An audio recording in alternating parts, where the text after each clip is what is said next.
आज मैं आपको कोई गोष्ट स्टोरी नहीं बल्कि एक असली लोक कथा सुना। लोक कथा जिसका मतलब होता है एक ऐसी कहानी जो असलियत में घटी थी और वो इतनी खौफनाक थी कि लोगों के जहन में आज भी जिंदा है। तो कहानी की शुरुआत होती है केरल के एक छोटे से गांव पजाय करजून से। हो सकता है इसका प्रोनाउंस मेरे से सही नहीं हो, लेकिन ये एक ऐसा गाँव है जिसको आज अभी भी आप गूगल मैप पर सर्च करोगे तो आप उसको देख सकते हो। तो यहाँ जन्म होता है एक छोटी सी लड़की अल्ली का। अल्ली जो एक देवदासी की लड़की थी और देवदासी की लड़की होने के कारण लोगों की उस पर तिरछी निगाह रहती थी। अल्ली का एक भाई भी था जिसका नाम था अम्बी। अम्बी अल्ली को लोगों से बचा कर रखता था। अम्बी अपनी बहन अल्ली का बहुत प्यार से रख रखाव रखता था और उसको समाज से प्रोटेक्ट करता था। इसी प्रकार हंसी खेलते हुए इनका जीवन धीरे धीरे बीतने लगा। वो कहते हैं ना कि हर किसी की ज़िंदगी में एक मोड़ आता है, वैसे इन लोग के हंसती खेलती ज़िंदगी में मोड़ आता है जब इनकी ज़िंदगी में नंबी नाम का पुजारी आता है। नंबी जिसके चेहरे की मासूमियत और मीठे शब्दों ने धीरे धीरे अल्ली का दिल जीत लिया। अपनी बहन अल्ली के मन में नंबी के प्रति भाव को देखकर अम्बी के भाई ने उसकी शादी नंबी से तय कर दी। अल्ली के भाई के पास जितना भी बचा बुचा धन था, जितनी भी जमा पूंजी थी, अपनी बहन की खुशी के खातिर उतना वो सारी नंबी को दी। लेकिन शादी के फिर खत्म ही नहीं हुए थे कि अम्बी के सामने नंबी का असली चेहरा आता। जी हाँ, अल्ली जिसे अपना सर्वस्व समर्पित कर दी थी, जिसको वो अपना प्रोटेक्टर मानती थी, वो उसके खातिर नहीं बल्कि उसके गहनों के पीछे उससे शादी करता। अल्ली का दिल रोज टूटता था, लेकिन अपनी कोख में पल रही एक नन्ही सी जान के खातिर वो इन सारे दुख को सहती रही। लेकिन फिर अचानक एक दिन सब कुछ बदल गया। अचानक नंबी का बर्ताव बदल गया। उसने रोते बिलखते हुए अल्ली से कहा, चलो अल्ली, यहाँ इस गांव से दूर किसी और जगह चलते हैं। मैं अपनी ज़िंदगी की फिर से शुरुआत करना चाहता हूँ। मैं इस पुरानी ज़िंदगी को ख़त्म कर एक नई ज़िंदगी की शुरुआत करेंगे। चलो अल्ली, कहीं चलते हैं। भोली अल्ली उस नंबी की बातों में फंस गई और उस काली रात में नंबी उसे पंचवन काडू के घने जंगलों में ले गया। जंगल के घने सन्नाटे में उसने अचानक अल्ली पर हमला कर दिया। अल्ली रोते बिलखते हुए चिल्लाने लगी कि मेरे चाहते हो तुम सारे गहने ले लो, पर मुझे और मेरे बच्चे को छोड़ दो। पर पत्थर दिल नंबी का दिल बिल्कुल नहीं पिछला और उसने एक जोर के प्रहार के साथ अम्बी को वही खत्म कर दिया। अम्बी ने मरते मरते एक कैक्टस के पौधे को पकड़ते हुए शपथ ली और वहीं एक चीख मारते हुए उसने अपनी अंतिम सांस ली।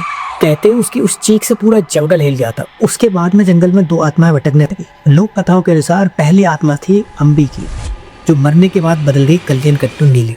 जी हाँ, कल्याण कट्टू नीली, जिसका मैंने आपको शुरू में नाम। कल्ली जिसका मतलब होता है कैक्टस या फिर नागफनी का पौधा, और काडियो जिसका मतलब होता है जंगल, यानी वह जंगल जहाँ कटीले पौधे जा रहे थे। और ये वही कटीले पौधे थे जिनको पकड़कर अल्ली ने अंतिम सांस ली थी, इसलिए इसका नाम कल्याण कट्टू नीली पड़ गया। अल्ली का भाई अम्बी भी उसी के साथ उस जंगल में भटकने लगा जिसका नाम बोला गया नीला। ये दोनों पंचवन काडू के जंगल में भटकने लगे और इनका शिकार होता वो हर आदमी जो वहाँ से अकेला गुजरता था। इसे बोला जाता है कि जंगल में कभी भी अकेले नहीं गुजरना चाहिए, क्योंकि यक्षिणी आप पर हमला कर सकते हैं। यक्षिणी कल्याण कट्टू नीली उस आदमी को शिकार बनाती थी जो जंगल में अकेला घूमता था, और वो उस राहगीर के सामने एक सुंदर स्त्री का रूप धारण करके आती थी।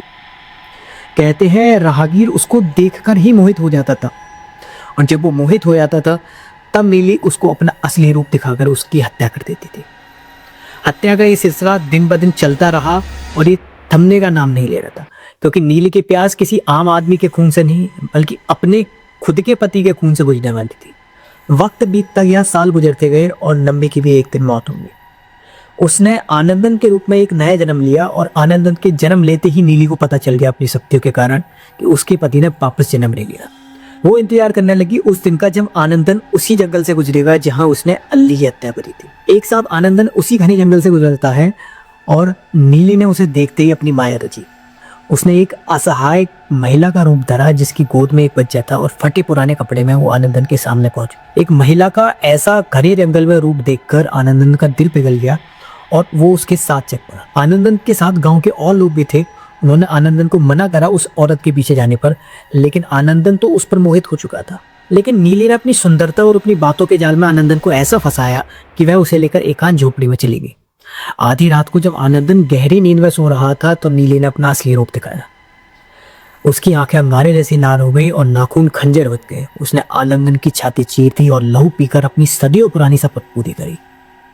एक धोखेबाज पति का अंत उसी जंगल में उसी जगह पर हुआ था जहां उसने अपनी पत्नी का अंत करा था। लेकिन इसके साथ कहानी खत्म नहीं हुई थी। अपने पति की मौत के बाद नीली और भी ज्यादा आक्रामक हो गई। वो और भी ज्यादा लोगों का शिकार करने लगी और भी ज्यादा खूंखार तरीके से शिकार करने लगी। और तब एंट्री होती है इस कहानी के एक अलग किरदार की, जिसका नाम था कडामट्टू कातना। कहते हैं उसने अल्ली को वश में तो किया, लेकिन उसको खत्म नहीं किया, बल्कि उसने मंत्रों से जड़ित लोहे की कील से उसे वहीं पर ही स्थापित कर दिया। धीरे धीरे लोगों ने उससे डरना छोड़कर उसको एक देवी की तरह पूजने शुरू कर दिया, जिससे अल्ली का भी गुस्सा शांत हुआ और वही अल्ली अब एक देवी के रूप में पूजे जाने लगी। जी हाँ, केरल और तमिलनाडु में इसके एक एक मंदिर है जहाँ पर कल्याणकट्टू नीली को एक देवी की तरह पूजा जाता है। कल्याणकट्टू नीली की कहानी तो यहाँ पर खत्म हो गई है, बट मेरी तरह अगर आपको भी इस स्टोरी में डाउट होता है यार ये स्टोरी कुछ तो टूटी फूटी है, पार्ट 2 जरूर देखना।